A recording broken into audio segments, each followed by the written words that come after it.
Chad Daybell on trial for the death of, well, Lori Vallow's two children and his former wife, Tammy Daybell. It'll be very interesting to see exactly how this jury absorbs all of this information. It is a bit different than that of Lori Vallow, his wife, who was already convicted of these crimes last year. But how different is it going to be? Joining me to discuss, Eric Faddis, defense attorney and former prosecutor. We're looking at this. You got all the dynamics here of, well, Lori. This is according to some of the documentation filed earlier when they were trying to get death taken off the table. Ultimately, that was not successful, but really did lay out kind of the direction that the defense is going to be going in this case, saying, you know, Lori was the ringleader here, and Alex and Chad, they were just kind of going along with it, and she had complete control. What kind of a defense is that? Really? We're not talking, hey, we're telling the teacher on the playground, you know, someone pushed me off the slide. You're fighting for a man's life. Yeah, totally. And so, there are numerous statutorily enumerated defenses like self-defense or duress or choice of evils. And then sometimes when you don't have a strong one of those, you kind of create your own sort of way to try to influence and appeal to this jury. So the way that appears Chad Daybell is going to do that is really to blame Lori Vallow Daybell, say, hey, she's the monster you want, and you already got her because she's convicted. Give this dude some leniency. And is that going to go anywhere, I guess, is the question. The only other person that I guess could corroborate some of Chad's story would be Alex Cox, and he's kind of dead.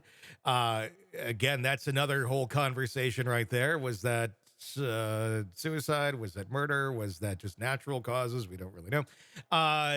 But is that a boon to him, though? Is it a benefit to Chad Daybell that Alex Cox is dead? It's a little hard to say. It's going to depend on kind of how they treat that issue at trial, and if the judge even lets them get into much of that. Hmm. There's a chance the judge says, "Hey, this Alex Cox portion of this is not directly relevant." Although certainly other people would disagree. So it's going to depend on how they're able to treat that. But in terms of the traction of this defense, it's not like a defense that's going to get somebody a complete acquittal or anything. It might garner some sympathy from the jury, Hmm. but how far is it going to go? Not too far, man. I don't think. And how strong of a defense is it? I mean, obviously, we're talking someone who's very likely going to be convicted here of the murder, but it's more so, is he going to get the death penalty? It seems the big argument they're trying to make is, look, the state already said that Lori was the ringleader, and they've already established that that's said and done.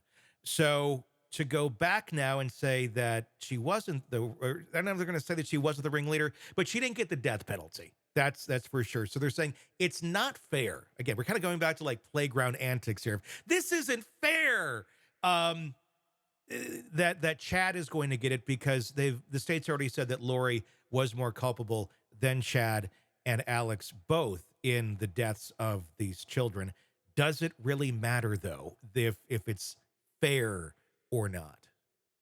Folks would be surprised how much playground antics actually make their way into the courtroom. And so, here, although it's not the strongest defense in terms of the guilt phase, it's not going to prove that he didn't do any of these things. On the penalty phase, it could have significant traction because on the penalty phase, the jury is ultimately deciding, what does this person deserve? What's the consequence that they're owed based off their behavior? And if the defense makes a compelling argument that Chad was sort of like swooned and seduced by Lori Vallow Daybell and under her spell and was kind of an ancillary pawn in this, that could spare his life. But the fair argument, we had to look at why Lori didn't get the death penalty or why it was taken off the table. It wasn't taken off because of the merits of the case or because there was some sort of reasonable doubt and just in case we shouldn't kill her. It was a technicality. It was before the trial even started. It was, I don't remember the exact details. Maybe you do, but it was something with the attorney, something that get filed quite on time. It was something kind of minor, but enough where the judge said, we're taking death off the table now. because of this. That's not the case here. And in all reality, it should have been on the table for her. But it got taken off because of that. So, because of something, an error that took place in a completely different trial with completely different attorneys, should that then affect Chad getting the death penalty or not? Because it's not fair. Yeah, I think the defense at the penalty phase, because at the penalty phase, things are really opened up. There's less strict rules of evidence. The jury gets to hear a lot more, and so I think the defense is going to say, "Hey, regardless of the reason that Lori Vallow didn't get the death penalty, she didn't get it."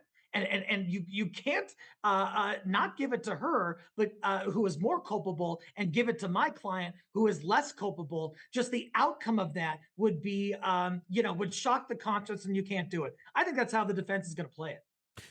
If the two weren't related, though, if this wasn't, over the same deaths, if we're two completely different cases, they wouldn't be having that argument. Is it simply because they are connected in that sort of way that they can maybe try and make that argument? Because you can't go, well, so and so did this in their case and they didn't get death.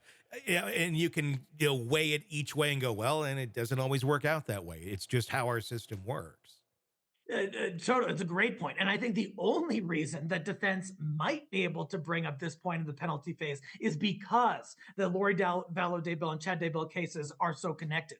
They couldn't get up, if, for example, Koberger's attorneys in the death penalty phase couldn't get up and say, "Oh, the Aurora Theater shooting guy, he didn't get the death penalty, and he killed 20 plus people, so don't give it to Koberger, who only killed 4." Usually, you cannot do that, but here, I think that the defense has sort of something to hang their hat on in a way to admit that evidence to the jury during the penalty phase. It's going to be fascinating to watch as Chad Daybell gets his moment in the spotlight. Hey, thanks for checking out the video. Be sure to follow us wherever you download podcasts, and especially Apple Podcasts, where you can get advanced episode and premium content on our premium channel right there. Also, be sure to follow us on social media so you don't miss any breaking updates on the stories that matter to you most. We're on TikTok, X, Instagram, Facebook. Just search Hidden Killers Podcast with Tony Brueski, and you'll find us right there. Again, thanks for watching.